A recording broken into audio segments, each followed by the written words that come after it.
नमस्कार। CTT EVS की इस फाइनल तैयारी में सबका स्वागत है। देखिए, ये सेशन उन सभी एस्पिरेंट्स के लिए हैं जिनका एग्जाम बस आने ही वाला है और जो आखिरी लम्हों में ईवीएस का जो कोर आइडिया है उसे पकड़ना चाहते हैं। तो चलिए शुरू करते हैं। ये सवाल तो इस वक्त सबके मन में होगा, है ना, कि भाई इतना बड़ा सिलेबस और टाइम इतना कम, प्रेशर तो फील होता ही है, बिल्कुल होता है। पर क्या हो अगर हम तैयारी का तरीका ही थोड़ा बदल दें? बिल्कुल। तो आज हम यहां रट्टा मारने के लिए नहीं बैठे। आज का मकसद है उस माइंडसेट को समझना, उस सोच को पकड़ना जिससे एग्जामिनर सवाल बनाता है। और यकीन मानिए, अगर वो सोच पकड़ में आ गई ना, तो फिर हर सवाल आसान लगेगा। तो चलिए सबसे पहले यही समझते हैं कि सीटेट एग्जाम में ईवीएस को आखिर देखा कैसे जाता है, क्योंकि ये हमारी आम सोच से काफी अलग हो सकता है। यहां पर ना एक बहुत बड़ा फर्क है। हम क्या सोचते हैं कि ईवीएस मतलब पहाड़, नदी, जानवरों के नाम रट लो, हो गया। पर एग्जामिनर के लिए ईवीएस ये नहीं है। उनके लिए ईवीएस का मतलब है बच्चों को उनकी असली दुनिया से जोड़ना, उन्हें हर तरह की डाइवर्सिटी मतलब विविधता का सम्मान करना सिखाना। और बस यही सोच का जो फर्क है ना, इसे समझना सबसे ज्यादा जरूरी है। अच्छा, तो इस नई सोच को और अच्छे से समझने के लिए चलिए एक टॉपिक उठाते हैं, परिवार, और देखते हैं कि इस टॉपिक पर एग्जामिनर सोचता कैसे है, सवाल बनाता कैसे है। देखिए, ईवीएस की दुनिया में ना फैमिली का मतलब सिर्फ खून का रिश्ता नहीं है। नहीं, ये एक इमोशनल कनेक्शन है, एक भावनात्मक बंधन। जहां प्यार है, जहां देखभाल है, वो एक परिवार है। ये डेफिनेशन बहुत बहुत जरूरी है। और इसी डेफिनेशन की वजह से हर तरह का परिवार बराबर सम्मान का हकदार है। चाहे वो न्यूक्लियर फैमिली हो, जॉइंट फैमिली हो, सिंगल पेरेंट फैमिली हो, कोई भी, किसी को भी बेहतर या कमतर नहीं माना जा सकता। सब बराबर हैं। और यहीं पर एक टीचर की सबसे बड़ी जिम्मेदारी आती है। क्लासरूम में हर बच्चे को ये सिखाना कि हर तरह की फैमिली की इज्जत करनी है और किसी भी बेसिस पर कोई भेदभाव नहीं करना। सच कहूं तो यही ईवीएस की आत्मा है। तो मतलब पॉइंट ये है कि जब भी परिवार से जुड़ा कोई सवाल आएगा ना, तो एग्जामिनर असल में बस इन 3 चीज़ों को टेस्ट कर रहा होगा कि जो जवाब चुना गया है, क्या वो बच्चे को सेंटर में रखता है, क्या वो जेंडर इक्वालिटी को बढ़ावा देता है, और क्या वो हर तरह के बच्चे को मतलब इंक्लूजन को सपोर्ट करता है। बस। चलिए अब अगले टॉपिक पर आते हैं, खाना यानी फूड। ईवीएस में खाना सिर्फ साइंस नहीं है, ये हमारी कल्चर और सोसाइटी से भी जुड़ा हुआ है। मतलब ईवीएस में खाने का मतलब सिर्फ ये नहीं है कि इसमें कितना विटामिन है, कितना प्रोटीन है। नहीं, यहाँ खाने को जोड़ा जाता है कल्चर से कि भाई किसी खास त्योहार पर क्या बनता है। इसे जोड़ा जाता है क्लाइमेट से कि कोस्टल एरिया में लोग मछली चावल ज़्यादा क्यों खाते हैं। और तो और इसे ऑक्यूपेशन यानी व्यवसाय से भी जोड़ा जाता है। ये एक 360 डिग्री व्यू है। हाँ, ये तो है कि बैलेंस डाइट की जो किताबी परिभाषा है वो भी पता होनी चाहिए कि भाई बॉडी को ठीक से काम करने के लिए कार्बोहाइड्रेट, प्रोटीन, फैट, विटामिन, इन सब का एक सही मिक्सचर चाहिए। ये तो बेसिक कॉन्सेप्ट है। और अब एक बहुत ही जबरदस्त एग्जाम्पल देखते हैं जो ईवीएस की इस बड़ी सोच को दिखाता है। Mid day meal scheme. ये स्कीम सिर्फ बच्चों को दोपहर का खाना खिलाने के लिए नहीं है, बिल्कुल नहीं। इसके 3 बड़े मकसद हैं। पहला, स्कूलों में बच्चों का एनरोलमेंट बढ़े। दूसरा, बच्चों का न्यूट्रिशन लेवल सुधरे। और तीसरा, जो कि सबसे ज्यादा जरूरी है, सोशल इक्वालिटी को बढ़ावा देना। सोचिए, जब अलग अलग बैकग्राउंड के सारे बच्चे एक साथ बैठकर एक जैसा खाना खाते हैं, तो जात पात और अमीर गरीब का भेद अपने आप कम होने लगता है। तो हमने परिवार के बारे में बात की, खाने के बारे में बात की। अब इन दोनों टॉपिक से जो भी सीखा है उसे मिलाकर देखते हैं कि एक ईवीएस टीचर का असली रोल क्या होता है। देखिए, ये जो 4 पॉइंट्स हैं ना, यही पूरे ईवीएस सिलेबस का निचोड़ है, उसका सार है। टॉपिक कोई भी पढ़ाया जा रहा हो, ये 4 सिद्धांत हमेशा दिमाग में रखने हैं कि हर चीज बच्चे को ध्यान में रखकर हो, डाइवर्सिटी को सेलिब्रेट किया जाए, लड़का लड़की में कोई फर्क ना हो और हर बच्चे को क्लास में अपनापन महसूस हो। चलिए, तो अब हम आखिरी हिस्से की तरफ बढ़ रहे हैं। अभी तक हमने एग्जामिनर की सोच को काफी हद तक समझ लिया है, तो अब वक्त है इसी समझ के साथ एग्जाम के लिए मेंटली तैयार होने का। तो जाते जाते एक सवाल, एक फूड फॉर थॉट। क्या अपने आसपास कोई ऐसी एकदम साधारण सी चीज सोची जा सकती है, मान लीजिए एक पानी की बोतल या एक पत्ता, जिसे इस्तेमाल करके ईवीएस का एक पूरा लेसन पढ़ाया जा सके, जिसमें साइंस भी हो, सोसाइटी भी हो, एनवायरनमेंट भी हो, सब कुछ।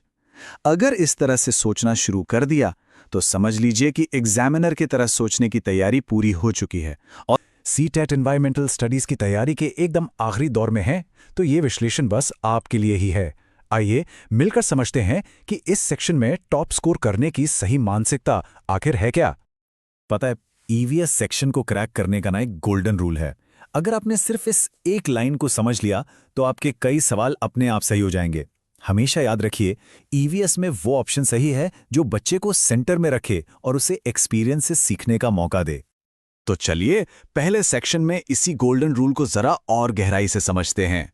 देखिए, ईवीएस में ये इतना मैटर नहीं करता कि आप क्या जानते हैं, बल्कि ये मैटर करता है कि आप उसे सिखाते कैसे हैं।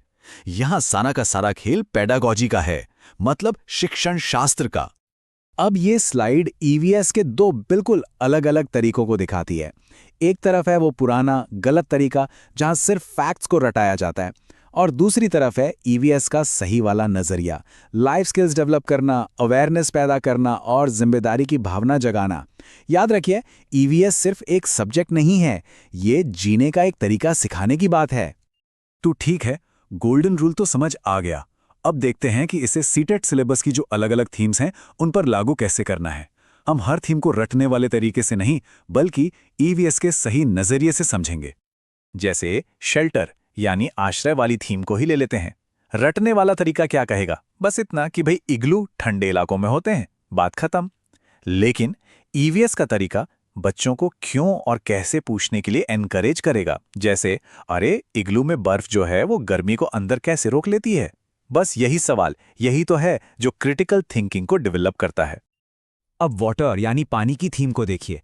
यहाँ पर एक टीचर का काम सिर्फ ये लिस्ट बनाकर देना नहीं है कि देखो ये है नेचुरल सोर्स और ये है मैनमेड सोर्स। नहीं, असली रोल है बच्चों में पानी बचाने की आदतें डालना। मतलब टीचर यहाँ सिर्फ इन्फॉर्मेशन प्रोवाइडर नहीं है, बल्कि जिम्मेदारी सिखाने वाला एक फैसिलिटेटर है। तो सवाल ये है कि ये आदतें आएंगी कैसे? अरे बहुत आसान तरीकों से। बच्चों को बस ये सिखाना है कि ब्रश करते समय नल बंद रखो, उन्हें शावर की जगह बाल्टी से नहाने के लिए एनकरेज करना, और शायद क्लास में सब मिलकर रेन वाटर हार्वेस्टिंग का एक छोटा सा मॉडल बना लें। यही तो है लर्निंग बाय डूइंग, अनुभव से सीखना। अच्छा, अब आते हैं ट्रैवल यानी यात्रा की थीम पर। सोचिए, एक टीचर के लिए सबसे अच्छा तरीका क्या हो सकता है इस टॉपिक को शुरू करने का? बस एक सीधा सा सवाल पूछना जो बच्चों के पर्सनल एक्सपीरियंस से जुड़ा हो। आप सब लोग स्कूल कैसे आते हो? देखा आपने, बस इस एक सवाल ने पूरी थीम को कितना पर्सनल बना दिया।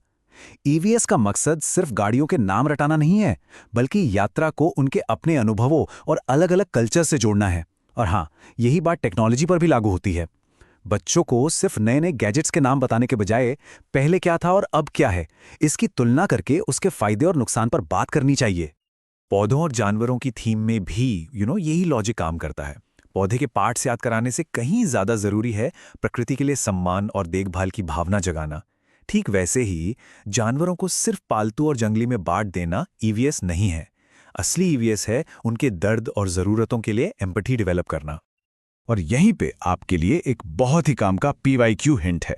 पिछले सालों के पेपर्स उठा के देख लीजिए, जिस भी ऑप्शन में जानवरों या पौधों के लिए केयर, काइंडनेस मतलब देखभाल, दया और सुरक्षा की भावना दिखे ना, वो लगभग हमेशा सही जवाब होता है। इसको गांठ बांध लीजिए। तो हमने थीम्स को तो समझ लिया, अब जरा एक कदम पीछे हटते हैं और ईवीएस की बड़ी तस्वीर को देखते हैं। आखिर इस सब्जेक्ट के पीछे की फिलॉसफी क्या है, ये समझना बहुत बहुत जरूरी है। सबसे पहली और सबसे जरूरी बात, ईवीएस कोई अकेला अकेला सब्जेक्ट नहीं है, ये एक इंटीग्रेटेड सब्जेक्ट है।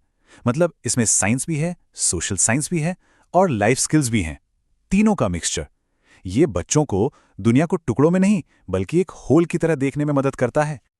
ईवीएस की जो आत्मा ना, वो बसती है सतत विकास यानी सस्टेनेबल डेवलपमेंट में। इसकी परिभाषा को बहुत ध्यान से समझिए, क्योंकि इसका आइडिया ईवीएस के हर सवाल में कहीं ना कहीं छिपा हो सकता है। आज की जरूरतें पूरी करो, लेकिन ऐसे कि आने वाली पीढ़ियों को अपनी जरूरतें पूरी करने में कोई दिक्कत ना हो। चलिए, अब आते हैं सबसे जरूरी सेक्शन पर, एग्जाम के सवालों को डीकोड कैसे करें। यहां हम कुछ ऐसी प्रैक्टिकल टिप्स पर बात करेंगे जो एग्जाम हॉल में सीधे आपके काम आएंगी। देखिए, जब भी असेसमेंट या मूल्यांकन से जुड़ा सवाल आए तो रटने वाले तरीकों को तो देखते ही गलत मान लीजिए। ईवीएस में सही मूल्यांकन का मतलब होता है कंटिन्यूअस एंड कॉम्प्रहेंसिव इवैल्यूएशन, यानी बच्चों को लगातार ऑब्जर्व करना, उनका पोर्टफोलियो देखना, उनसे बात करना, ना कि सिर्फ उनका टेस्ट लेना। और अब एमसीक्यू हल करने की सबसे जरूरी स्ट्रैटेजी। जिन ऑप्शंस में केवल, हमेशा, कभी नहीं जैसे एक्सट्रीम शब्द दिखें उनसे बचिए, वो ज्यादातर गलत होते हैं। और चुनना किसको है? हमेशा उन ऑप्शंस को चुनिए जो इंक्लूसिव हों, एक्सपीरियंशियल हों और जिनमें सीखने का तरीका मजेदार हो। बस यही ईवीएस की आत्मा है। तो इस पूरी बातचीत का, इस पूरे विश्लेषण का सार क्या है? वो एक लाइन जो आपको एग्जाम में याद रखनी ही रखनी है। याद रखिए, ईवीएस में फैक्ट्स यानी तथ्य सेकेंडरी हैं। वो जरूरी हैं लेकिन दूसरे नंबर पर। पहला और सबसे जरूरी फोकस हमेशा लाइफ स्किल्स, अवेयरनेस और जिम्मेदारी पर होता है। अगर आप इस एक सोच के साथ पेपर देंगे तो यकीन मानिए आप ईवीएस पेडागोजी के हर सवाल को सही मानसिकता से हल कर पाएंगे। आपकी परीक्षा के लिए ढेर सारी शुभकामनाएं।